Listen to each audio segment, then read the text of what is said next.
Hey everybody, I'm Eric. Welcome to my corner. I just wanted to do a video, a follow-up video, I guess, on this Epiphone Les Paul Jr.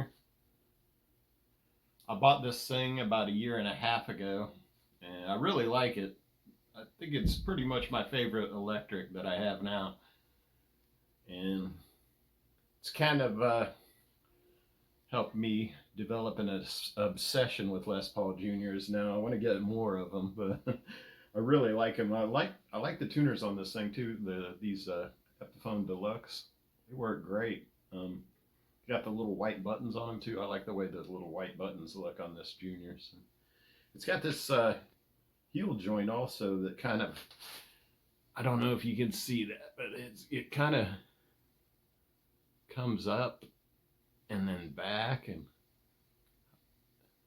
I guess that gives it a stronger connection. There's no volute, anything like that. And I hear people talking about breaking their headstocks on these things a lot, but that's not an issue with me. So I hear people talk about a lot of things that are never issues with me. So one thing I don't really like the veneer on. I mean, it looks great, but I kind of wish they would have just kept that without the veneer and finished it. I think this one is actually a two-piece body. I talked about some of this stuff when I did the unboxing video, if any of you guys saw that when I first got this thing, because I could see like one seam line, and it's almost right down the middle here. You can't see it on the front or back, obviously, because of the veneer. Because of the veneer, they take like a thin piece of mahogany and put it over so that the different sections of body. Some of these I've seen are like 3 or 4 pieces. I think I saw one that had like a diagonal piece. It looked like, but maybe through it. But as near as I can tell, this one's a 2-piece body. So I actually put these gold knobs on here. I like the way that the gold knobs. It gives it more of a 50s Junior, like the original Les Paul Juniors. I got those off of Temu for like $3. I put a couple of them on my SG, and so now my SG has 2 gold knobs and 2 black. But I just wanted to talk about this a little bit. I really like it, and I'm glad I bought it. And I kind of want to get another one. They have the Billy Joe Armstrong one that's all solid white that looks really cool. That comes with a really cool case that I kind of want to get, but I don't know if I can really justify. I have like way too many guitars, but I'm kind of addicted to them, obsessed with them. The Billy Joe Armstrong has that cool case though with the leopard print inside it. If you guys have seen that, and the case comes with the guitar, the hard shell case. It's like $550, I think, list price.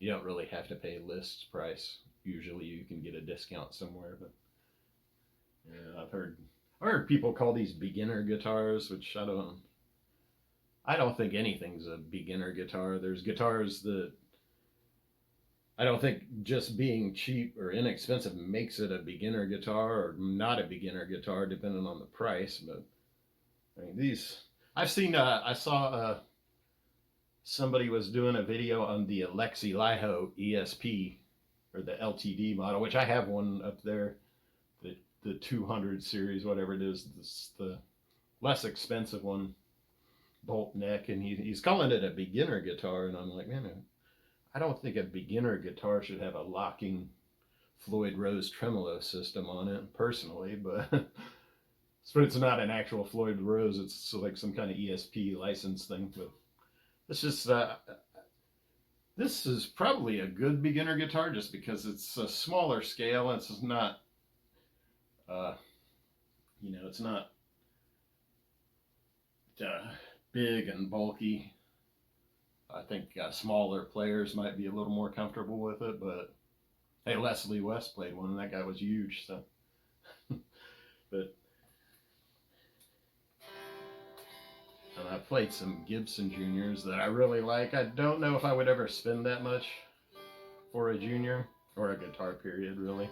But nowadays, the inflation, guitars are just, people actually consider like $1,300-$1,400 guitars like mid-range guitars now. I mean, I remember when I was in high school, I think when the Ibanez Gem first came out, and that thing was like maybe like $1,000, and I thought that was just ridiculous. That was it might as well have been like $50,000. It's like I'll never own one of those, which I haven't owned one of those, but I think they're cool. But and whether or not it's worth it, I don't know. You don't really. To me, a guitar, you can sit there and say, "Oh, these knobs cost this much to produce, and this pickup costs this much, and these tuners cost," and you can put a value on it like that. But really, to me, a guitar is worth what you want to pay for it, what it's worth to you. Nobody else gets to decide what that guitar is worth to you. I feel like you should get a guitar that inspires you to pick it up and play, and whether that's a $5,000 Gibson or a $100 Epiphone or Squire. If it inspires you to play, then that's the important thing. If you look at it and it's not the guitar you want, you don't think it's cool, you're not going to pick it up and play it. But I think people get kind of ridiculous with the whole beginner guitar thing, and this guitar is worth this and worth that, and people complain about Gibson a lot, and I think their guitars personally are kind of overpriced, but they price them that because people will pay that, and they're willing to pay that because they have that mystique, and people grew up watching people play Gibsons, whether your heroes like Slash or whoever, all these Gibson guys, and Jimmy Page, Ace Frehley. I don't think there's anything wrong with that if that's what you want to do. I think it's great to have heroes like that and try to emulate them. It's fun. It's supposed to be fun. It's supposed to be fun to play guitar, and I got into Strats. I loved Strats. I still like them, but I don't actually own any right now. I liked, I was a huge Stevie Ray Vaughan fanatic. I played a ton of his stuff, and he's probably my biggest guitar player influence. I was into Hendrix and David Gilmour and those guys, and can't really play like them, and then I kind of got into Tellys after a while because it was because of Chris Cornell, of all people, who isn't really even known as a guitar player, but I think he's a good guitar player. He was playing a Telecaster when I saw Soundgarden in concert on the Super Unknown tour. I think, yeah, around 94 or so. Saw him in Orlando, and he was playing a Telecaster, and it just hit me like right then. Wow, that guitar's cool. And they'd never really been on my radar before, and they became my favorite, and they were my favorite for a long time. Here lately, Les Paul Jr.'s have been my favorite. People talk about modding it. Oh, this is a great mod platform and this and that, but I haven't. I kind of lost interest in modding stuff. I see a lot of guys mod this and that, and they'll put a new pickup in it, and they'll do like side-by-side comparisons and this and that, and it sounds the same to me. It doesn't sound better or worse. And I'll sit there and listen to them, like, I can't tell. I don't know which one sounds better. Sometimes maybe the cheaper pickup sounds better, or whatever mod they did to it. Yeah. I used to kind of obsess over that stuff, but as I get older, I don't really care. I just buy a guitar and play it. If you don't like it, get another one, But I've actually, this P90 is the first guitar I've ever had with a P90, and this is the dog ear P90 with this that just screws into the body on the sides here, and you can't adjust the height. The only way you can really adjust the height is to put like a shim under it, or maybe washer. I've seen guys put washers under the screws here, but if you do that, that thing kind of flops back and forth. They have shims that are specifically made for these,